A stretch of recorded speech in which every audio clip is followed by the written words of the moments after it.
తులసి, నీ పాతివ్రత్య ప్రభావం, ఈ కంఠకవచం నాకు విజయం చేకూర్చాయి.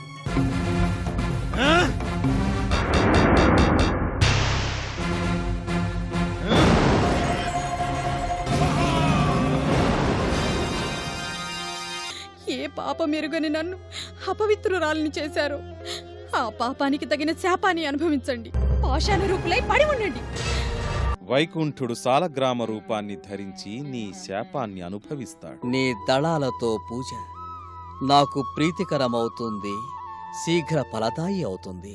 నిన్ను సేవించిన గృహిణులు ఏ కష్టనష్టాలు లేక శివానుగ్రహానికి పాత్రులై సకలైశ్వర్యాలతో తులతూగగలరనే అపూర్వ వరాన్ని అనుగ్రహిస్తున్నాను. శంఖువు, తులసి సంయుక్తంగా మా సేవా భాగ్యాన్ని పొందగలరు. దేవాది దేవులారా, దివ్య ప్రభావులారా, అనన్య సామాన్యము అవ్యాజమైన మీ కరుణకు పాత్రురాలనయ్యాను. తెలిసి చేసిన తెలియక చేసిన విష్ణు స్పర్శతో పునీతనయ్యాను. మీరొసగిన వరాలతో సంతృప్తిని పొందాను. ధన్యురాలను దేవా, ధన్యురాలను. శుభం భూయాత్.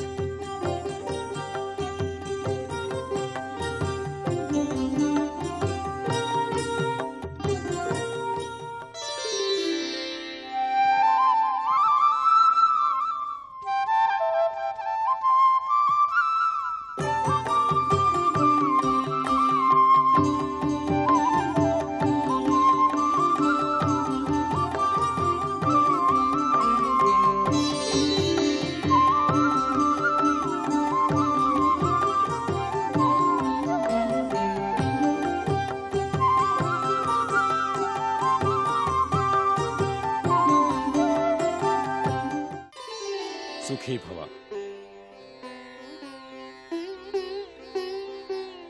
గురువరా, శంఖచూడుని పీడ వదిలింది, రాక్షస బాధ నశించింది, శత్రువేధ లేకుండా పాలన సాగుతున్నది.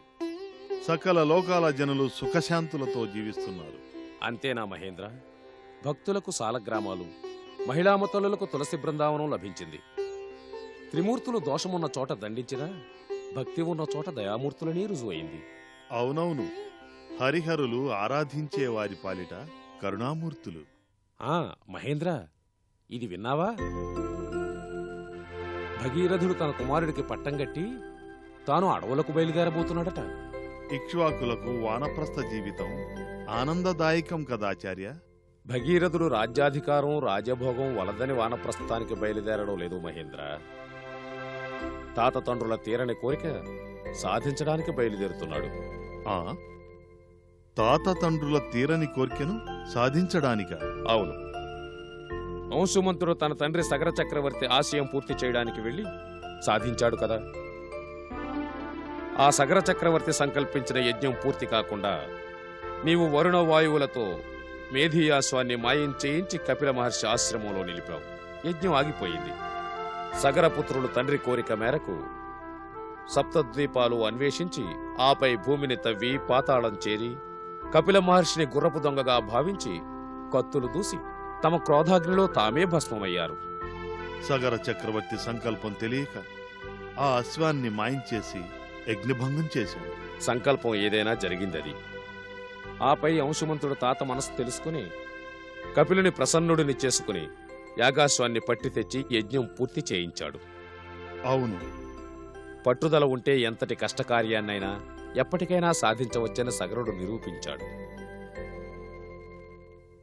సవతి తల్లులు ఈర్ష్యాసూయులతో విషం పెట్టినా విరిసిపడక పుట్టుకొచ్చినవాడు అతడు. అందుకే సగరుడని పేరు పెట్టారు. ఆ చక్రవర్తి మనుమడు అంశుమంతుడి శక్తియుక్తులకు సంతోషించి రాజ్యం కట్టబెట్టి ఐహిక బంధాల నుంచి విముక్తుడై ఉత్తమగతికి వెళ్ళాడు. హంసుమంతుడి పాలన జనరంజకంగా సాగింది కదా. అంశుమంతుడు అభినందనీయుడు.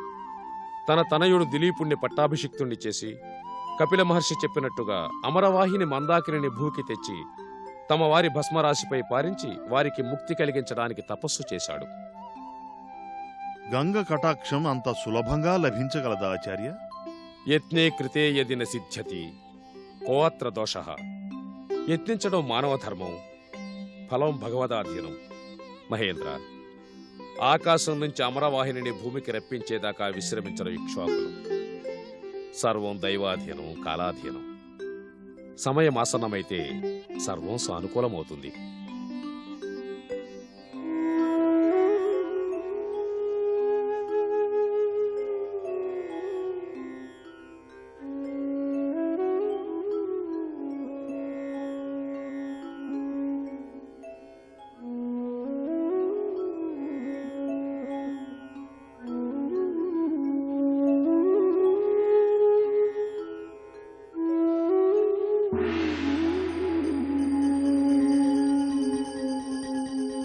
నారాయణ నారాయణ.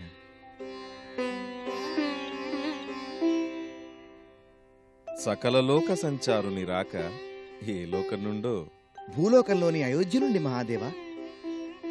భూమండల సకల శోభాయమానమైన అయోధ్యను ఇక్ష్వాకులు సకల జనరంజకంగా దేవతాప్రీతికరంగా పాలిస్తున్న సంగతి తమకు తెలిసినదే.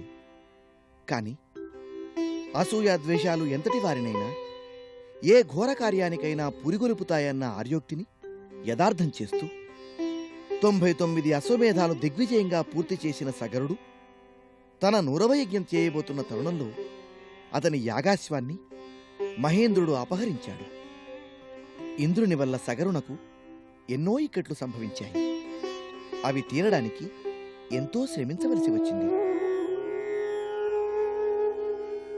సగరతనయులు 60,000 మంది కపిల మహర్షి కోపాగ్నిలో భస్మమయ్యారు. వారి భస్మరాశి గంగా ప్రవాహంతో తప్ప పవిత్రం కాదని, అప్పుడే సగరతనయులకు ముక్తి లభిస్తుందని కపిల మహర్షి వివరించారు. అవును, సకల కలుషహారిణి గంగ. విష్ణు పాదోద్భవంతో వచ్చిందా పవిత్రత. గంగాజలంతో సకలం పునీతమవుతుంది. నారాయణ నారాయణ. వైష్ణవావతారి కపిల మహర్షి అలా సెలవిచ్చారు. తమరు దాన్నిలా ధ్రువపరుస్తున్నారు. కానీ అదెలా సాధ్యం పరమశివ? త్రిమూర్తులు మీరు ముగ్గురు ఇలా మౌనవ్రతులైనట్టుగా ఉంటే ఆ మహద్భాగ్యం సగరతనయులకు దక్కేదిలా? జగత్తంతా మా అధీనంలోనే ఉన్న సర్వం కాలాధీనం కదా దేవర్షి. కాలం కలిసిరానిదే ఏదీ జరుగదు. అంతవరకు నిరీక్షించవలసినదే, కర్మఫలం అనుభవించవలసినదే. నారాయణాంశ సంభూతుడైన కపిలుడిని అశ్వచోరునిగా నిందించిన పాపఫలం వారిని భస్మరాశిగా చేసింది. కపిలునిపై కత్తి దూసి కఠినోక్తులాడిన దోషం గంగా ప్రవాహం వలనే నశిస్తుందని గ్రహించి ఆ గంగా కటాక్షం కోరి తప్పిస్తున్నారా రాజర్షి. గంగ కరుణకై కఠోర తపోదీక్షను అవలంబించిన కృతార్థుడు కాలేదు అంశుమంతుడు. ఆ దీక్షలోనే కాలగతి చెందాడు. అతని కుమారుడు దిలీపుడు తండ్రి మార్గాన్ని అనుసరించి స్వర్గస్థుడైనాడు. సగరుని కోరిక అతని షట్సహస్ర కుమారులు తీర్చలేకపోయారు. అసమంజసుడి పుత్రుడు అంశుమంతుడి వల్ల యాగం పూర్తయి సగరుని కోరిక తీరింది. ఇక ఈ దివిజ పగను భువికి దించి పాతాళలోకానికి పంపి నాగలోకంలోని భస్మరాశిని పవిత్రం చేసి వారికి పుణ్యగతులను కల్పించే మహత్తర కార్యం త్వరలోనే ఫలించనున్నది. దిలీప చక్రవర్తి కుమారుడు భగీరథుడు గంగను మెప్పించే యత్నంలో తన రాజ్యాధికారాన్ని వదులుకుని అడవులకు బయలుదేరనున్నాడు. కానున్నది కాలమే నిర్ణయించగలదు. కాలగమనాన్ని వీక్షించు నారదా. మా సంకల్పం అచిరకాలంలోనే నీకు అవగతం కాగలదు. నారాయణ నారాయణ. కాలాన్ని కాగల కార్యాన్ని శాసించే మహాకాలుని మాటల్లోని ఆంతర్యాన్ని గ్రహించాను. ఆహా, శివ సంకల్పం అమోఘం, అద్భుతం. మందాకిని అమందగమన దృశ్యం త్వరలోనే మా కన్నుల పండుగ కాగలదనే కదా మహేశ్వరుడు ఉవాచ. భూలోకవాసుల పుణ్యం ఫలించే కాలం రానున్నదన్న మాటే కదా పరమేశ్వర. ఈశ్వరానుగ్రహానికి పాత్రుడై భగీరథుని ప్రయత్నం ఫలించాలి. భూమర్త్య పాతాళాలు తరించాలి. లోకహితం కోరి చేసే కార్యాలు సత్ఫలితాలనిస్తాయి నారదా. శుభం. నారాయణ నారాయణ.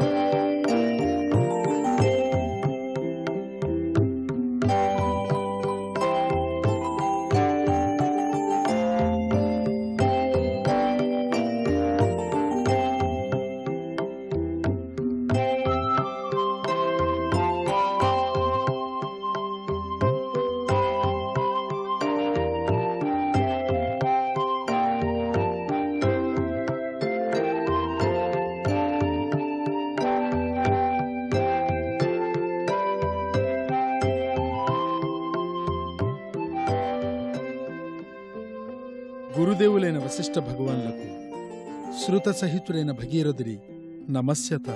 యశస్వీ భవ, ఆయుష్మాన్ భవ. గురుదేవా, తమ అనుమతితో నేను తాత తండ్రుల మార్గాన్ని అనుసరించదలచాను.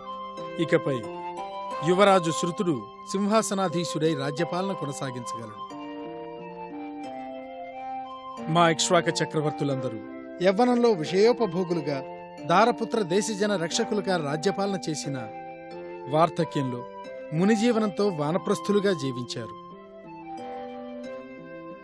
మా పితామహులు అంశుమంత మహారాజు, వారి మార్గంలో మా పితృదేవులు దిలీప చక్రవర్తుల వారు సురగంగను భువికి తెచ్చే ప్రయత్నంలో కాలగతి చెందారు. సగరపుత్రుల దోషశాంతికి పరితపించిన వారి ఆశయ సాధనకు నేను పూనుకోవాలనుకుంటున్నాను. షట్సహస్ర రాజభస్మం అలా ముక్తి లేకుండా పడి ఉండగా తరుణోపాయం తెలిసిన వంశీకులు కార్యసాధనకు ఉపక్రమించకపోవడం ఉత్తమం కాదు.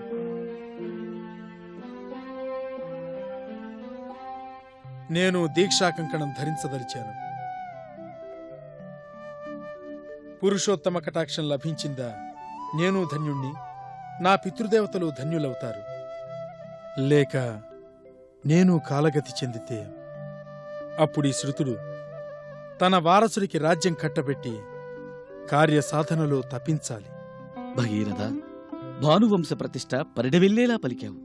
నీ పట్టుదల ప్రశంసనీయం. యశోవా మృత్యోర్వా అన్నట్లు మాట్లాడావు నాయనా. నీ ప్రయత్నానికి సగర చక్రవర్తి, అంశుమంతుడు, దిలీపుడు పరోక్షంగా తోడ్పడగలరు. అంతేకాదు, నీ తాత ముత్తాతల తపఃఫలం నీ తపఃఫలానికి జతవుతుంది. అనేక వత్సరాల వారి తపస్సు వృధాపోదు. ధన్యోస్మి గురుదేవా, ధన్యోస్మి. బ్రహ్మ సమానులైన మీ వాక్కు వ్యర్థం కాదు, వృధా పోదు, ఫలిస్తుంది. శుభం. విశ్వాసం ఎంతటి కార్యాన్నైనా సాధిస్తుంది. అది హిమాలయాలను కదిలించగలదు, భూమిని వణికించగలదు. భగీరథ, నీ యత్నం ఫలించాలి. సురగంగ నింగిమించి నేలకు, ఆపై పాతాళానికి ప్రవహించాలి. మీ పూర్వీకులను తరింపచేయాలి. సర్వం గురుదేవుల కరుణాకటాక్షం. అభీష్ట సిద్ధిరస్తు.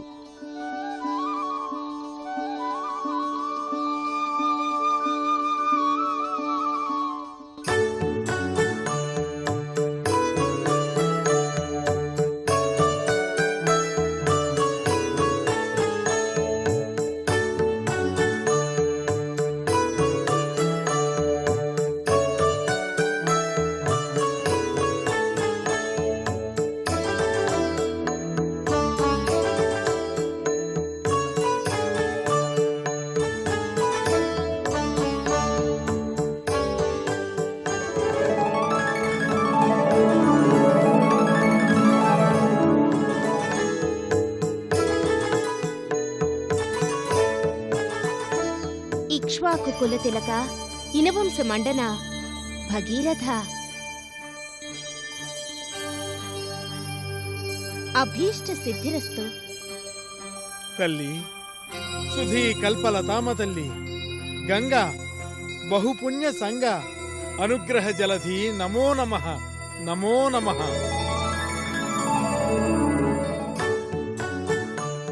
కరుణించి వచ్చావా తల్లి? నా తపస్సు ఫలించింది లోకపావన, ధన్యుణ్ణయ్యాను. నాయనా భగీరథ, 3 తరాలుగా మీ వంశీకులు అంశుమంతుడు, దిలీపుడు, నీవు చేసిన తపస్సు నన్ను ఆనందింపచేసింది. ఏం కావాలో కోరుకో. అమ్మా లోకపావని, నీ దర్శనమే సుదర్శనమై నా పాపాలన్నీ పటాపంచలయ్యాయి. పుణ్యరాశి ఫలించింది. ఇంకేం కావాలి తల్లి? కాని విష్ణు పాదోద్భవం కరుణించి, కనిపించి, అనుగ్రహించి, ఆదరించి కోరుకో అంటే కోరకపోవడం అవినయమే అవుతుంది. అమ్మా, మా ఇనవంశీయులందరూ విష్ణుభక్తులు. భగవాన్ వశిష్ఠ మహర్షి ఆదేశాలతో జనరంజకంగా పాలిస్తున్నారు. కారణాంతరాన నారాయణాంశతో అవతరించిన కపిల మహర్షిని నిందించారు. ఆ పాపం శాపంగా వారందరూ భస్మీకృతులయ్యారు. కరుణామయుడైన కపిలుడు శాంతించి వారికి శాప విమోచనం వివరించారు. నీవు రంగ తుంగ తరంగ హస్తాలతో గలగలా పారుతూ దివి నుంచి భువికి జారి వచ్చి ఆపై పాతాళంలో నాగలోకంలో ముక్తి లేక పడి ఉన్న భస్మరాశిని నీ జలాలలో కలుపుకుంటే వారికి శాప విముక్తి, స్వర్గలోక ప్రాప్తి కలుగుతాయి. గంగమ్మ తల్లి, దయాంతరంగవై నా కోరికను మన్నించు. వారిపై అనురాగ జలం వర్షించు. కుమారా, ఎంత రమణీయంగా అర్థించావు. నీ తపస్సెంత అలరించిందో నీ మాటలు అంతగా అలరించాయి. అస్తు తథాస్తు. ధన్యోస్మి మాత, ధన్యోస్మి. నీ కోరిక మేరకు నేను దివి నుంచి భువికి దిగివస్తాను. కృపామయ్యి, ఎంత కరుణ, ఎంత కరుణ. ఈనాటికి మా తాత అంశుమంతుని కోరిక, మా తండ్రి దిలీప చక్రవర్తి ఆశయం, సగర చక్రవర్తి ఆశ నెరవేరుతున్నాయి. ధన్యుణ్ణి తల్లి, ధన్యుణ్ణి. కాని ఒక మాటున్నది భగీరథ. సంపూర్ణ కటాక్షంతో అనుగ్రహించి వరం కోరుకోమని కోరిన తరువాత ఏదో అభ్యంతరమా? జనపావని, ఏదైనా శిరసు వంచి ఆజ్ఞగా స్వీకరించి పాలిస్తాను. కాని మూలవరానికి భంగం రాకుండా చూడు తల్లి. అదా నీ భయం, అదా నీ సందేహం. నీ తపస్సుకు సంతసించి మెచ్చి వరమిచ్చాక అందుకు భంగపాటుండదు. సంతోషం తల్లి, పరమ సంతోషం.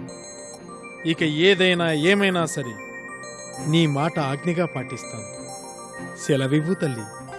వత్సా, నేను నా సంపూర్ణ వేగంతో దివి నుంచి దిగి ఆకాశ మార్గాన నర్తిస్తూ భూమికి దిగితే ఆ వేగం భూమి భరించలేదు.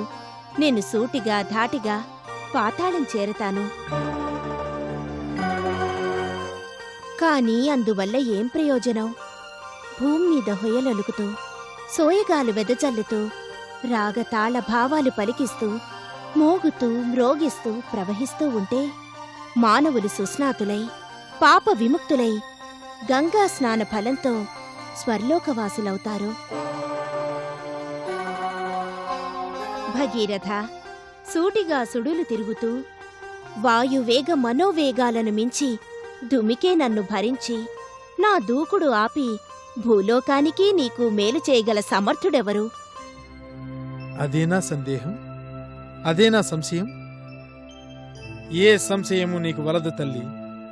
ఆశ్రిత కల్పవల్లి, నీవంతటి ఆశు వేగంతో అతి వేగంతో వాయువేగ మనోవేగాలతో పొంగి పొంగి పలుభంగుల అభంగ తరంగ మృదంగ ధ్వానాలు మిన్నుముట్టుతూ భువికి దిగివస్తే నీ వేగాన్ని ఆపి నీ ధాటిని తగ్గించి నీ గమనాన్ని శాసించగలవాడు ఉన్నాడు తల్లి. కదిలింది కదిలింది గంగా, కదిలి ఉప్పొంగింది గంగా, పరమ రాజస భావ పరిచుంబిత నిజాంగ. కదిలింది కదిలింది గంగా, కదిలి ఉప్పొంగింది గంగా. పురగంగ గరువమ్ము విరువంగ నుంచి సంకీర్ణ జటు జటాక్షతలను పొంగిల్చి దుర్గమ్ముగా మలచినాడు, గంగనద్భుతముగా బంధించినాడు. అగుపించని ఆ గగన గంగకై ఆక్రందిల్చ భగీరథుడు, ఆ మొరవిని సురధుని చెర విడిపించెను కరుణాభరణుడు పురహరుడు. తరలింది తరలింది గంగా,